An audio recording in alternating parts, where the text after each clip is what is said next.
State your name for the record. Kelly Dowdle. Profile. All right.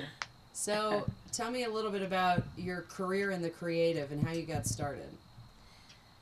14 years old. I got discovered in a mall. Hold on. Lean in. Lean, like, into me. Okay. Okay. So how did you get discovered within this creative field? Or no. Let me reword that in case my voice is in it. How did you get started in the creative path? I was in Texas as a young girl at 14. And I was in a mall. And this person came up to me and said, you should model. And grew up in a single parent home. My dad left when I was super young. So I was always very eager to be seen. And that was very enticing to me. So the next day, we went to this modeling agency and went to the first agency, and they said, we have someone that looks just like you, which is actually really hard to hear, especially at a super young age. But then we went to the second agency, and she wanted to sign me on the spot. She was all about it. Her name was Nancy Campbell.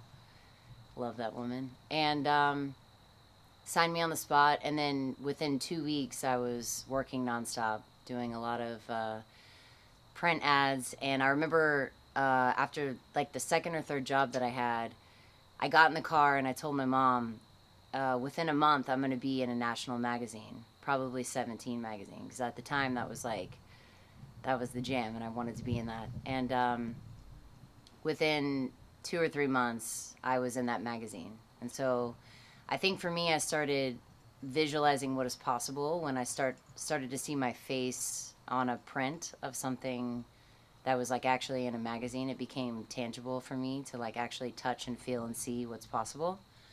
And that was kind of the beginning, the entry of me believing that thoughts can become things, and then things can become action. That was kind of the beginning. All right, so tell me a little bit about how long were you in acting and modeling, and then how did you transfer into music?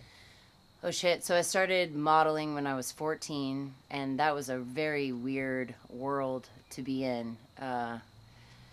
And I remember being on I think I was 16 years old. I got cast in a national Walmart commercial and showed up on set. And I remember I had these headphones on, and I was like supposed to be in this like back to school kind of vibe. And I remember the DP went up to my mom and he was like, man, the camera loves your daughter. You should consider putting her into acting. And so like a week later, I told my mom that I wanted to start acting, of course, because it was now put in my ears that I could do it. So possibilities kind of blew wide open. And I remember going to this casting director in Austin, Texas, when I was visiting my dad, because my parents were separated, and so I would go see my dad in Austin and then come home to Arlington, where I grew up. And I remember I walked into this casting director, and she was like, "Who are you?" And I was like, "I'm Kelly Dowdle." And she had the camera rolling, and she just started asking me questions, and next thing I know, I was put in a feature film, and like it kind of happened really fast. And I've always loved film, and I think the reason I've always loved film is because I never had to really like be myself. You always got to play a character, and there's something really cool about that. Like you get to be invisible but seen at the same time, and like the dichotomy of those two worlds. Like I felt like I kind of fell in between those two things, which was really cool. And that first film in Austin, which was like a shitty independent film, but it kind of made me realize, like, I started to chew on what it means to be an actor. Never took any acting classes, but I just felt right at home when I was on camera. In fact, I feel more comfortable in front of the camera than in real life, which is interesting.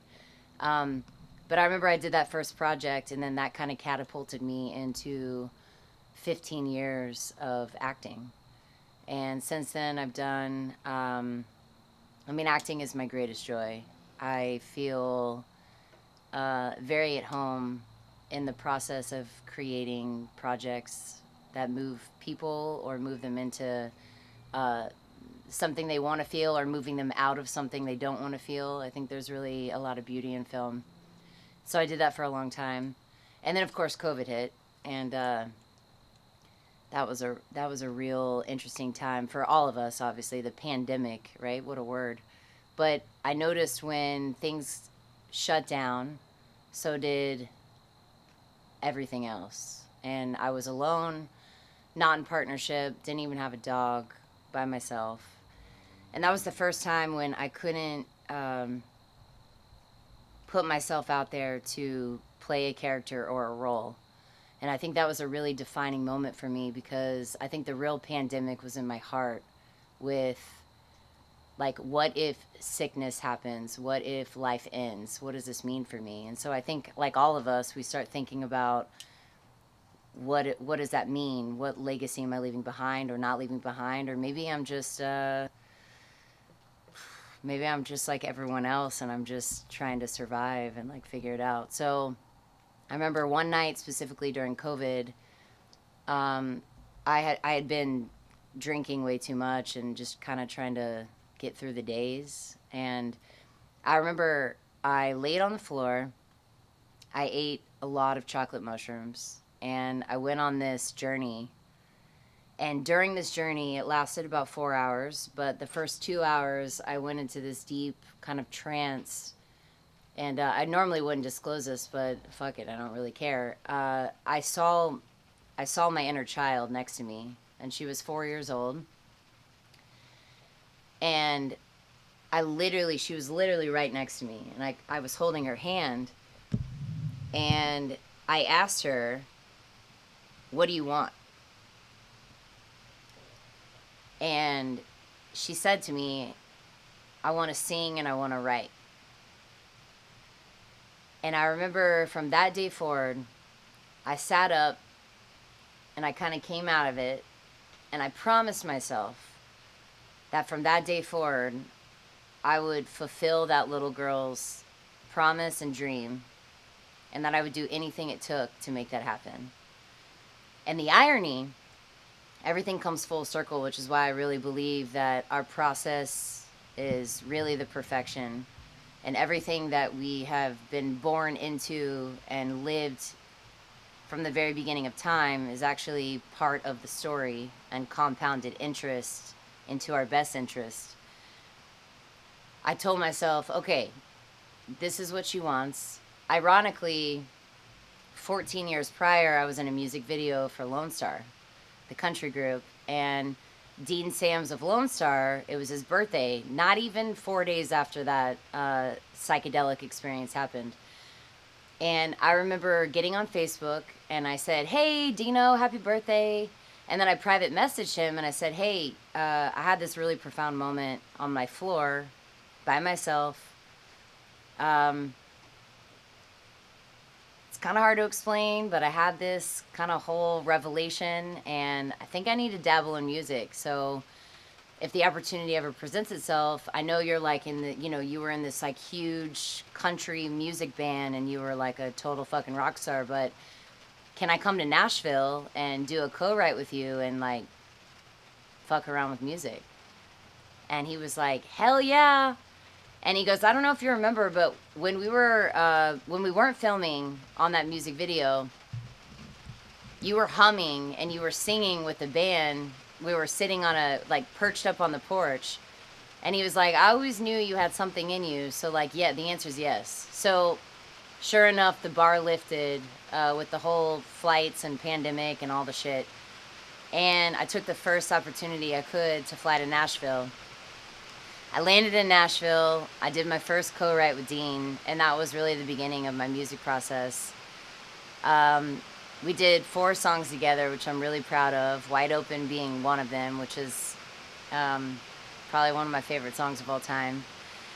And, all I can say with music is I feel like it's a evolution and a process of all the experience that I've had in my past. And what's really cool is along the way, I really feel like we meet certain people in our lives who are supposed to get us along the way. I call it a midwife, if you will. It's almost like an old school biblical reference of like somebody that comes in and helps you deliver that baby, and then they step out. That's a midwife. And I've had many of those experiences in my life, but there was this person that I met while I was in Nashville writing with Dean. A little down on my luck, trying to figure out like kind of where I fit in this world. Nashville's kind of a difficult place, but I remember going to grab a couple beers with my girl Taylor, who's been an incredible person in my life as far as getting me along my way. We're having beers out in the back, sitting on a bench, and I meet this amazing couple, and it was two people called Natalie and Sinclair. And I remember meeting this person, and it was just, we have these moments in life where I really believe if we pay attention, it's the whisper from above, whatever you want to believe is above. For me, it was a very divine intervention of pay attention. And we connected, and turns out she's an incredible artist and producer. And I said, hey, I'm new to this town. I don't really know what I'm doing, but if you ever want to work with me, like, I would be down for that. I would love that. And, she kind of jotted my name down. And a couple weeks later, maybe a month later, she called me up and said, hey, I want to take a chance on you. And you got to remember, like, from a very established artist and somebody that has a huge reputation, this was kind of an anomaly. It was kind of interesting that she decided to take that gamble on me. But I think when things start to align, it just flows. And I will tell you, with acting, it's been constant rejection and persistency and self-evaluation of like what I'm really trying to accomplish. But with music, it's been very easy. Very easy in the sense that I think the floodgates open, the doors open, everything lifts, it gets a little lighter. And I think this was a channel and an opportunity for me to really use my voice. And to be honest with you, what do you do as an actor when you're not getting work? And, no one's hiring you. You can't really play a character or a role or a facade. You fucking start singing. I don't know. Yeah, so I started... Let me ask you this. How did you start writing your own songs, and when did you realize that maybe you could actually songwrite a little bit? Oh, that's a great question. So I started writing my own songs. Well, I didn't. So this is the thing, and I think this is so important that we as people, as children, teaching our children, teaching people to just be open. I never identified as a songwriter.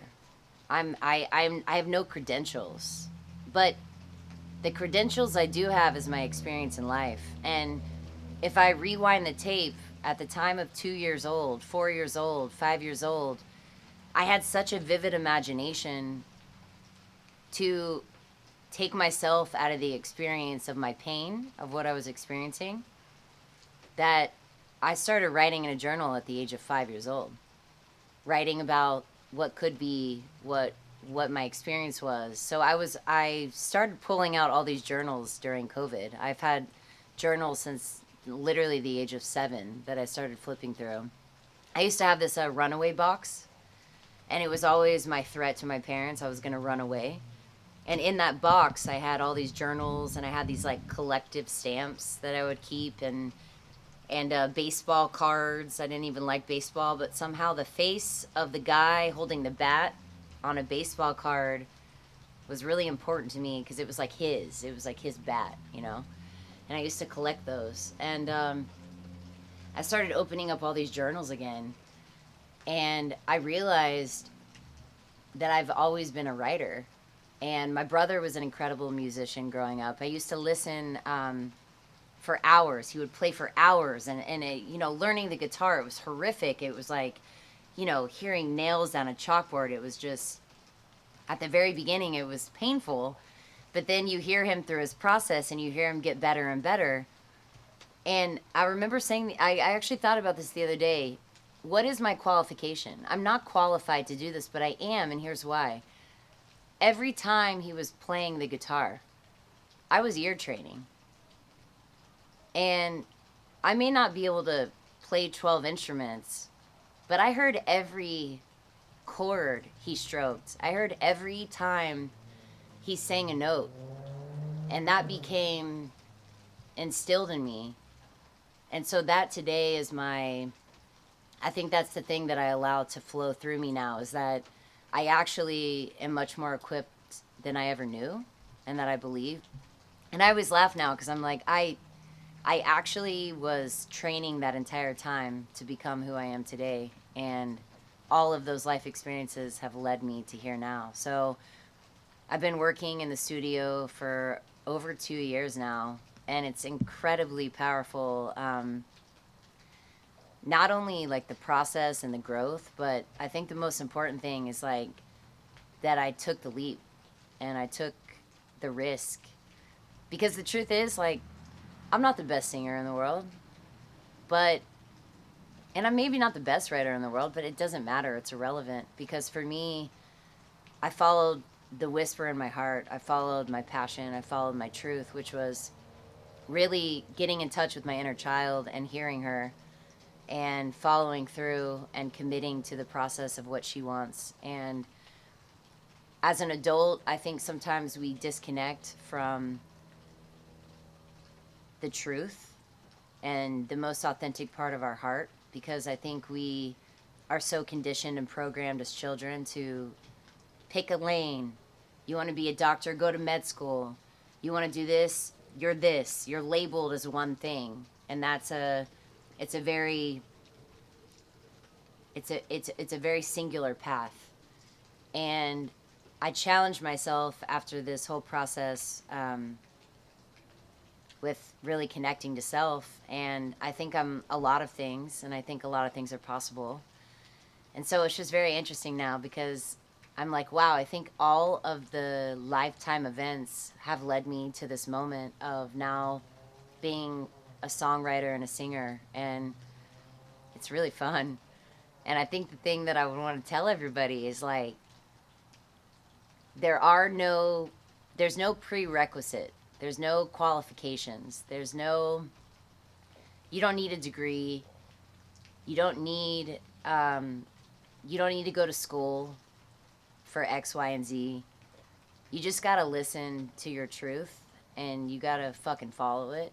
And you're gonna hit a lot of roads, bumps, failures. I went on this 4-show journey where I decided to get up and sing live. And, we were just talking about it earlier, but like, the only way I can explain it is, you gotta put yourself out there. You gotta take the leap of faith. And I really believe the net will appear. You just have to leap.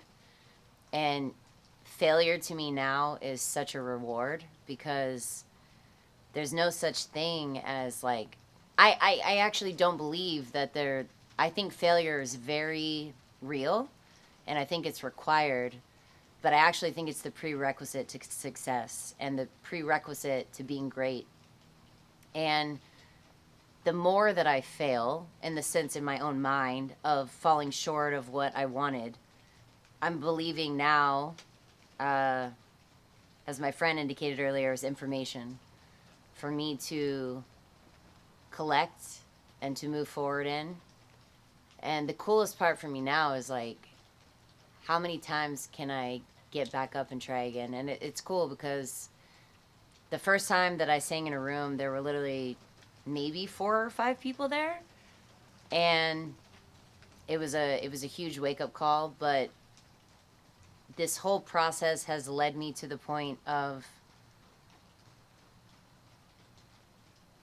being really honest with myself and why I'm pursuing what I'm doing now.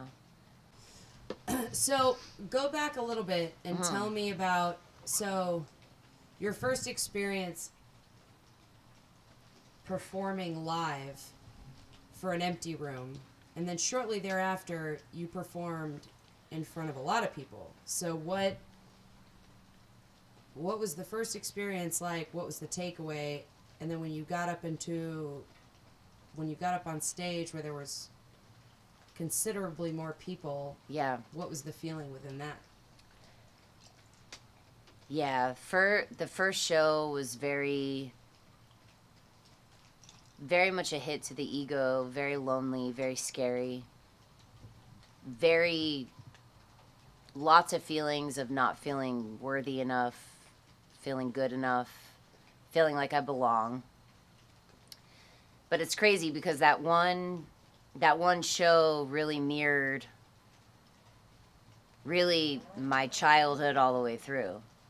And that one show, the only way I can correlate it is to the choice that I've made in life, which is, okay, I can either freak out right now and run off the stage and hide, or I can choose to love myself and commit to the inner little girl, the one that really wants to perform and be free and be wild and share her voice. And I'm going to choose that path. So for me, it was about finishing the show for her and for me. And, you know, I really believe life is a dress rehearsal now, because I don't think there's ever going to be a show, no matter what happens, that I ever feel like that was it. You know, there's always going to be more. There's always going to be this thing in my mind, like I got to get to this, or I got to do more. But what I'm really learning now is like the process of where the rubber meets the road of my authentic heart and my purpose meeting the point of being really scared and afraid and alone and feeling sad and all those feelings. It's the ability to move through that and to be persistent, I think, is what the magic of artistry is for me. It's the process of moving through it, not getting to the other side of it or the outcome, but being in the moment and choosing yourself, choosing to commit to yourself and to love yourself at all costs. Nobody in the room, everyone in the room. It's not about that. It's about honoring your words, your heart, the drum that beats inside of your soul, listening to that and moving into that is now my whole entire purpose and process. And, you know, there's a story that runs in my mind constantly. You know, you're in your late 30s, you know, like, what are you doing? You don't know how to fucking play the guitar. I bought a guitar and started playing the piano during COVID. And can I play either one now? I cannot. I cannot. I'm learning. But that's the thing. I'm not worried about it, because I think my instrument is A, my voice, but B, it's my ability to get up and use my voice. That's the instrument. And that's what I'm going to commit to and follow through on for the rest of my life.